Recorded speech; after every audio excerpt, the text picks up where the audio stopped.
2 hari ke belakang menetapkan 2 orang tersangka sebagai berikut, yaitu HG selaku anggota Komisi 11 DPR RI periode 2019-2024. Kedua, ST selaku anggota Komisi 11 DPR RI periode 2019-2024. Kami akan menyampaikan terkait dengan penetapan tersangka dugaan tindak pidana korupsi penerimaan gratifikasi dan tindak pidana pencucian uang terkait dengan pengelolaan dana bantuan sosial Bank Indonesia atau BI dan Otoritas Jasa Keuangan. Komisi Pemberantasan Korupsi bagaimana disebutkan di atas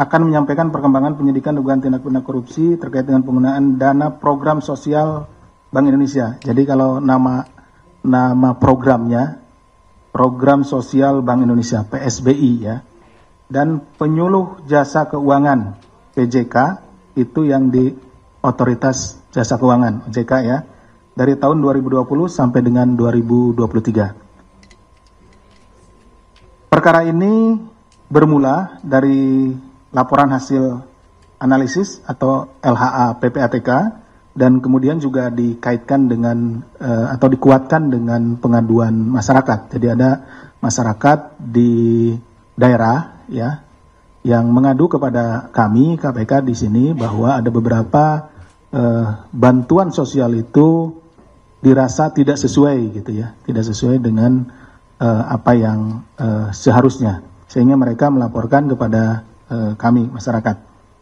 Setelah dilakukan penyidikan umum sejak Desember 2024, penyidik telah menemukan sekurang-kurangnya 2 alat bukti yang cukup dan kemudian 2 hari ke belakang menetapkan 2 orang tersangka sebagai berikut, yaitu HG selaku anggota Komisi 11 DPR RI periode 2019-2024.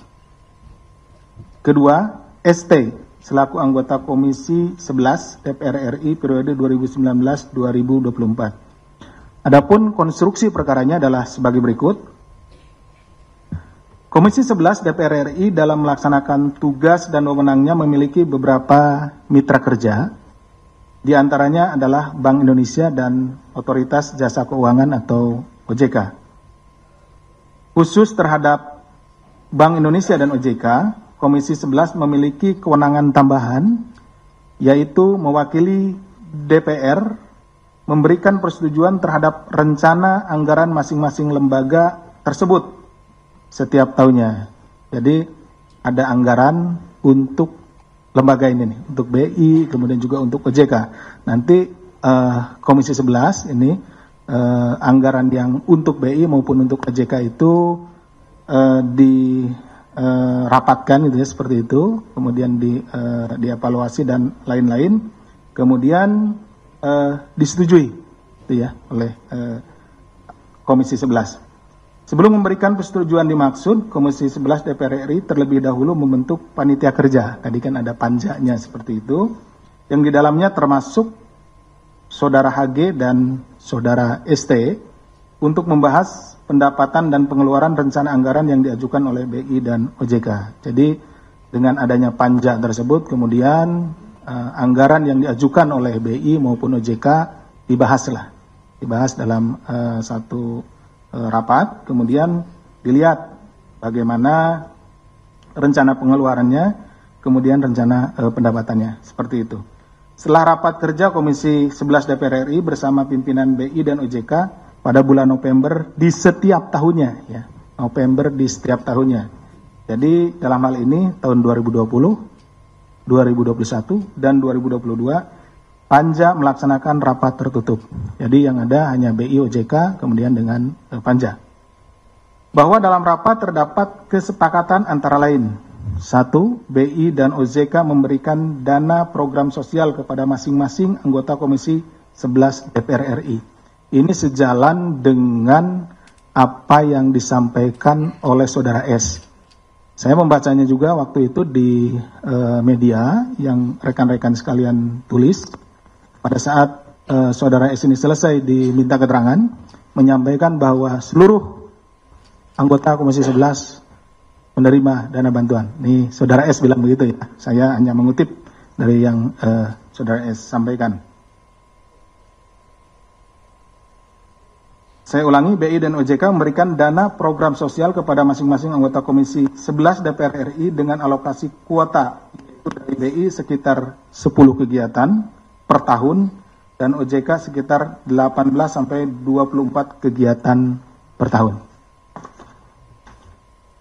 2. Dana program sosial diberikan kepada anggota Komisi 11 DPR RI melalui yayasan yang dikelola oleh anggota DPR Komisi 11.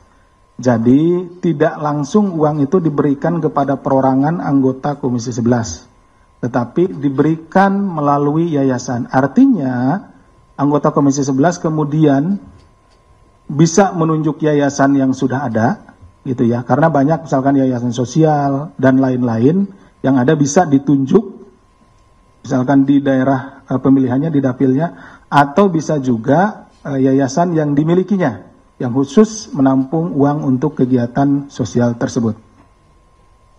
Teknis pelaksanaan penyaluran dana bantuan sosial dibahas lebih lanjut oleh tenaga ahli. Jadi masing-masing anggota DPR RI ini, Komisi 11, memiliki tenaga ahli. Nanti teknisnya, tenaga ahli inilah yang akan mengaturnya atau membahasnya gitu ya. Dari masing-masing anggota DPR Komisi 11 dan pelaksanaan dari BI dan OJK dalam rapat lanjutan. Jadi ada rapat lanjutan kemudian untuk membahas penyaluran dari bantuan sosial ini.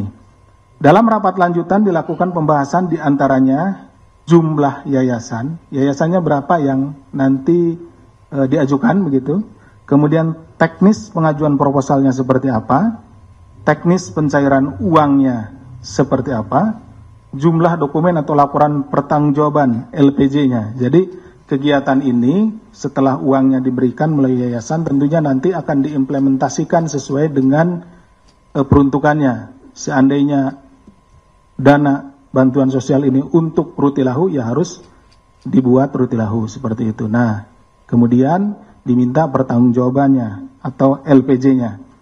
Kemudian alokasi dana yang diperoleh dari setiap anggota DPR RI Komisi 11 per tahunnya.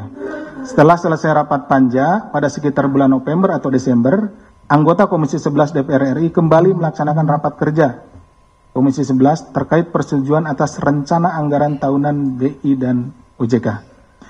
Untuk menindaklanjuti pembahasan teknis tersebut, HG kemudian menugaskan tenaga ahli, sementara ST menugaskan seorang kepercayaannya. Nah, kalau tadi ada yang ditugaskannya tenaga ahlinya, yang ST itu kepercayaannya.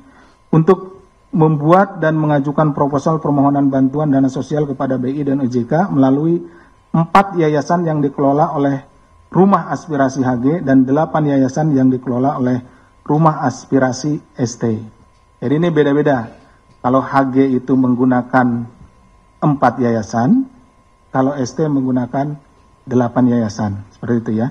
Selain kepada BI dan OJK, tersangka HG dan ST juga diduga mengajukan proposal permohonan bantuan dana sosial kepada mitra kerja Komisi 11 DPR lainnya melalui yayasan-yayasan yang dikelolanya.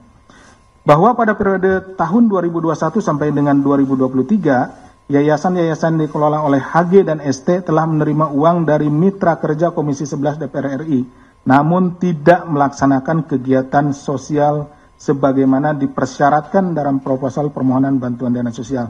Artinya, bukan tidak ada sama sekali ya, di rekan-rekan ini ada kegiatan-kegiatan yang dilakukan tetapi tidak keseluruhan.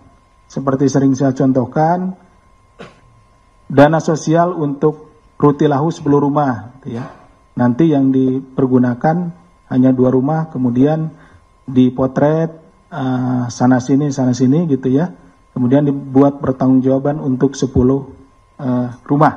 Sehingga kelihatan di pertanggungjawabannya 10 rumah, padahal yang dibuat hanya 2 rumah. Jadi dana yang bentuk 8 rumahnya lagi itu yang digunakan untuk kepentingan pribadinya.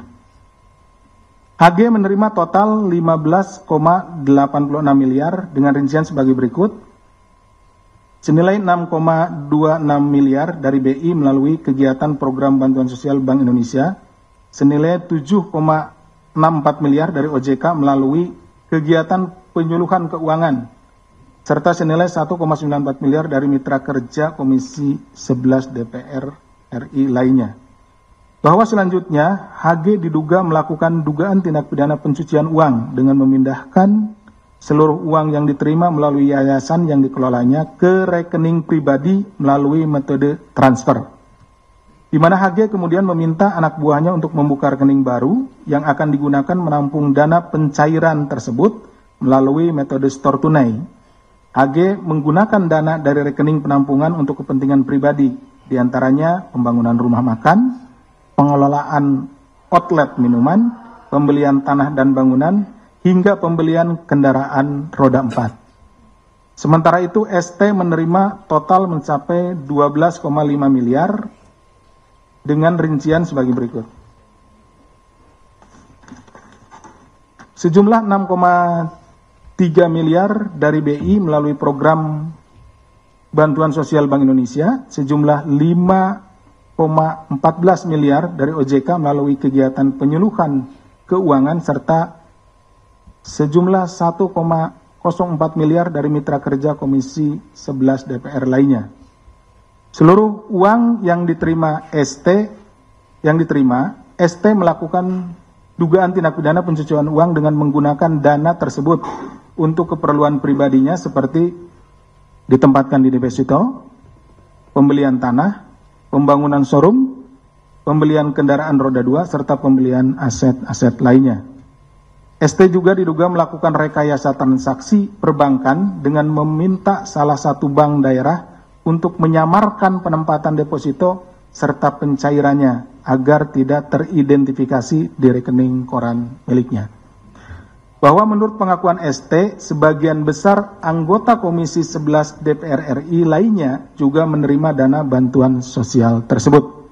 Tentunya kami akan mendalami keterangan dari saudara ST ini, siapa saja yang menerima dana bantuan sosial dari Komisi 11 ini. Kemudian juga kami concern untuk mendalami alasan apa dari BI maupun OJK sehingga diberikan dana bantuan sosial kepada anggota Komisi 11 ini. Atas perbuatannya, para tersangka disangkakan telah melanggar pasal 12B besar Undang-Undang Nomor 31 Tahun 99 tentang pemberantasan tindak pidana korupsi sebagaimana telah diubah dengan Undang-Undang Nomor 20 Tahun 2001 tentang perubahan atas Undang-Undang Nomor 31 Tahun 1999 tentang pemberantasan tindak pidana korupsi, Junto pasal 55 ayat 1 ke 1, Junto pasal 64 ayat 1 KUHP, serta tindak pidana pencucian uang sesuai dengan Undang-Undang Nomor 8 Tahun 2010 tentang pencegahan dan pemberantasan tindak pidana pencucian uang, Junto pasal 55 ayat 1 ke 1 Kitab Undang-Undang Hukum Pidana.